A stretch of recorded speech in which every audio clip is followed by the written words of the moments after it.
Bonjour, je me présente, donc c'est Brieux, j'ai 45 ans. J'ai deux enfants de 7 et 8 ans.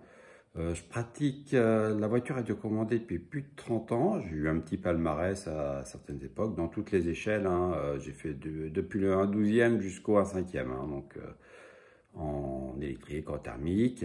J'étais ancien vice-président de la Fédé, quand même. Donc on va dire que j'ai des bases solides.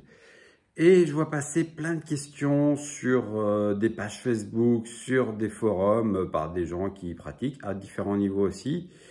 Et je me suis dit que j'allais faire des petites vidéos toutes simples, là, sans chichi, pour aider. Vous voyez, je me suis pas emmerdé à faire un fond. Je fais ça avec un iPhone. Je me suis pas rasé ce matin.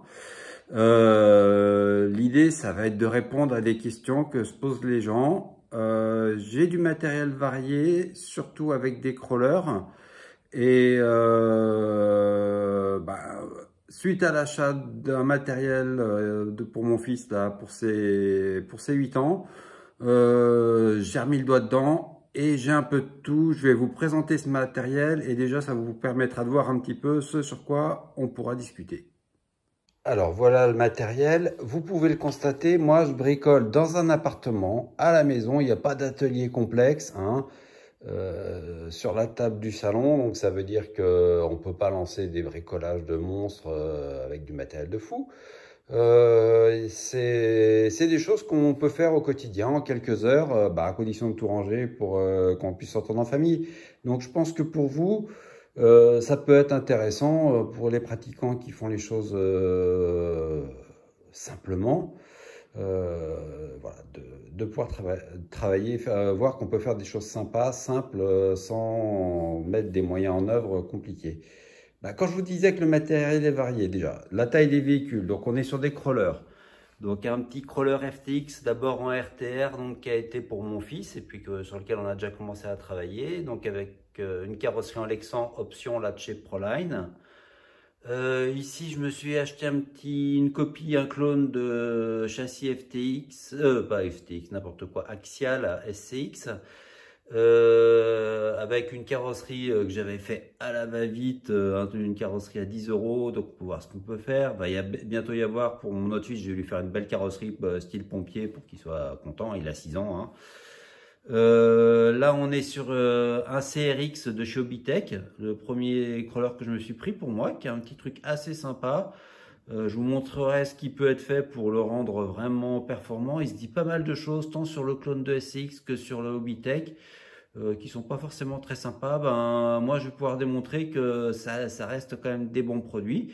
Donc là, on est sur une carrosserie d'origine que j'ai juste un petit peu customisé. On est toujours sur du Lexan.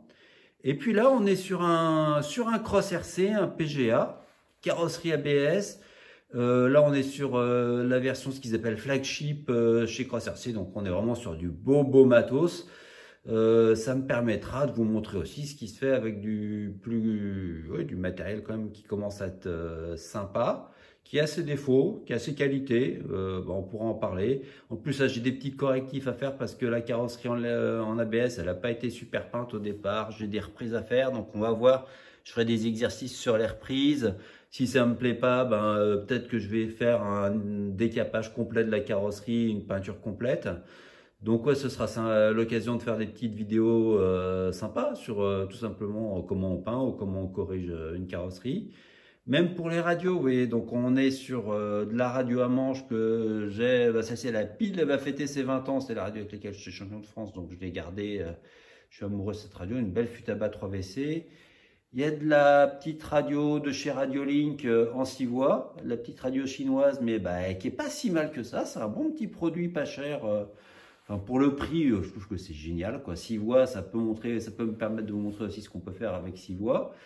De la radio moyenne du marché actuellement, une petite Apsima, une CR4, toute digitale, avec même un écran tactile. Ouais, ça permet de voir aussi d'autres radios sympas. Il y a de la radio basique de kit RTR aussi, tout simplement. Donc voilà, il y a déjà des premières questions qui m'ont été posées sur les LED. Je pense que je vais faire une vidéo dans l'après-midi sur les kits LED parce que vous voyez, il y a 4 voitures, chacune j'ai retenu des solutions différentes pour les éclairages, pour l'alimentation de l'éclairage. Donc ce sera sympa de voir ça. Oui, alors je fais une petite transition d'ailleurs qui va être très mal faite. Ouais, même si on parle du matériel, la motorisation là-dessus, enfin les accus, il y a du NiMH, il y a du LiPo, il y a du LiHV, il y en a en hard case, il y en a en soft case, d'une longueur normale, du shorty. Il y a même sur un jouet du plus jeune qui est pas là en photo, il y a du lithium-ion et j'ai monté moi-même mes batteries lithium-ion alors que dans le commerce, en pièces détachées, ça n'existait pas, soi-disant. Donc ça me permettra de vous montrer qu'il y a tout possible. Je pourrais vous montrer les chargeurs aussi parce que j'ai depuis le chargeur tout basique jusqu'à celui qui cuit les nouilles. Donc ça va être sympa d'expliquer quel est l'intérêt de chacun des systèmes. Les fixations de carrosserie, vous voyez, il y a de l'aimant, il y a de la fixation classique par plot, il y a de la fixation cachée vraiment pour le scale. Donc, ouais, il y a matière à discuter. Les motorisations, oui, je parlais des accus tout à l'heure, mais les motorisations, il y a du vario sur du moteur, du vario de base, du vario assez élaboré pour du moteur à charbon. Il y a du brushless. Donc, vous voyez, il y a vraiment de la variété. J'espère qu'il va y avoir un beau Traxxas TRX4 à venir sous peu aussi, sur lequel je pense j'ai bien me lâcher et ça permettra, si je me lâche en plus avec des options progressivement, bah, de faire des petites vidéos pour dire bah, voilà ce que j'ai fait ce coup-ci, voilà ce que j'ai fait ce coup, enfin, sur telles options, tel équipement, quelles améliorations. Le SCX, je pourrais vous expliquer tout ce qu'il faut faire pour que ces petits clones à 100 €, soi-disant, qui sont pas fiables, en faisant 3-4 trucs, on peut en faire un truc. Pour le moment, c'est le véhicule le plus fiable que j'ai sur les 4, quoi. Donc, faut le dire, quoi, tout simplement. Ça vous permettra de vous forger des opinions sur ce qui peut être fait. Vous pourrez me poser des questions, on fera des vidéos au fur et à mesure. Je vous dis de manière décomplexée, à la cool. Il n'y a aucune ambition là-dedans.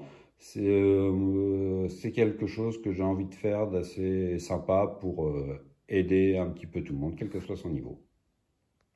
Je vous dis donc à bientôt!